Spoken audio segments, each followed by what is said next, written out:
It's a great question, and probably the biggest issue, if you read any of the chiropractic green books, and these are the books that BJ Palmer, DD Palmer, a lot of the faculty members of Palmer wrote that are laying out and discussing all the various aspects of the philosophy, science, and art of chiropractic. The problem with them, especially the ones that BJ wrote, is they can be hard to read. So basically the way that BJ operated is when he had what he called a thought flash, he'd go ahead and write it down. And even to the point where he didn't like to interrupt anything. So he would have like a big spool of paper and he would run it through his typewriter and just type the spools out, make a book.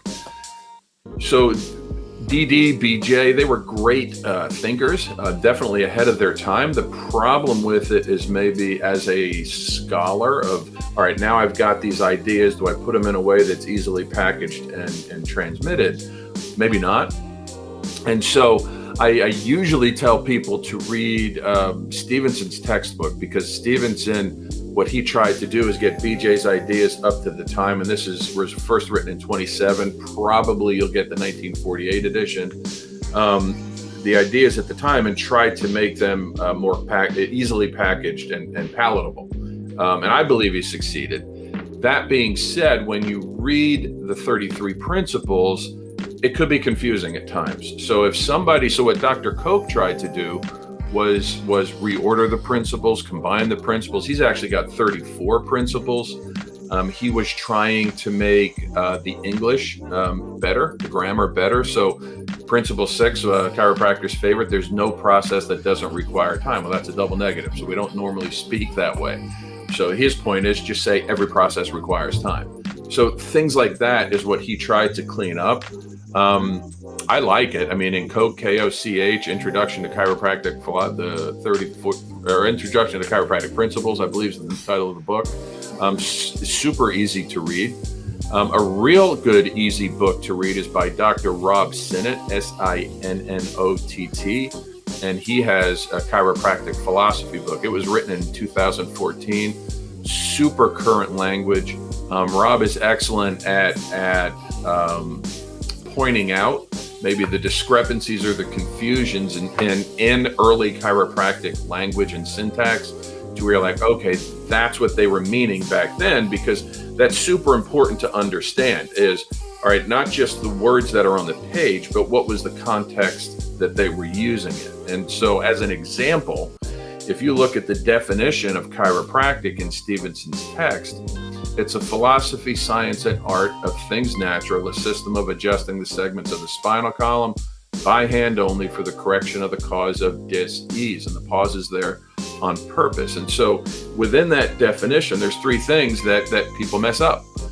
There's things natural. Things natural, a lot of times you have the more broad scoped practice, and then you have the more narrow scope practice. So broad scope might be I'm adding modalities to practice. Narrow scope's going to say I'm checking and adjusting the spine. And I'm not saying one's more right than the other, but that's the difference. And so the broad scopers will say, okay, well, in the definition, it says things natural. So I can do natural things in the office like acupuncture or massage or you name it.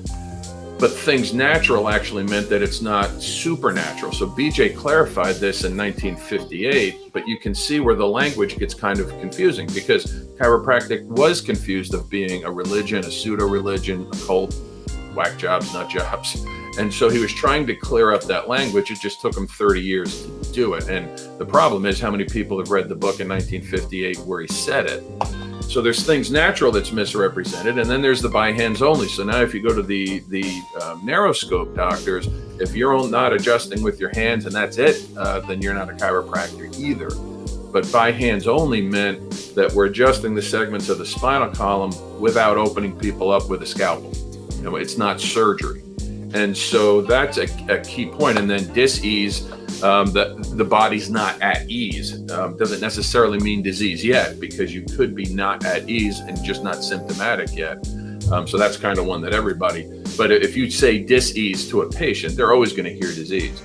But yeah, I would start with Dr. Koch, but then I would highly recommend Dr. Sinnott's book, because Dr. Koch is a reordering of the principles of chiropractic. And then Dr. Sinnott goes through basically whittles down the introductory important points of Stevenson's textbook, and it's a super easy read. You probably get it done within a day or two.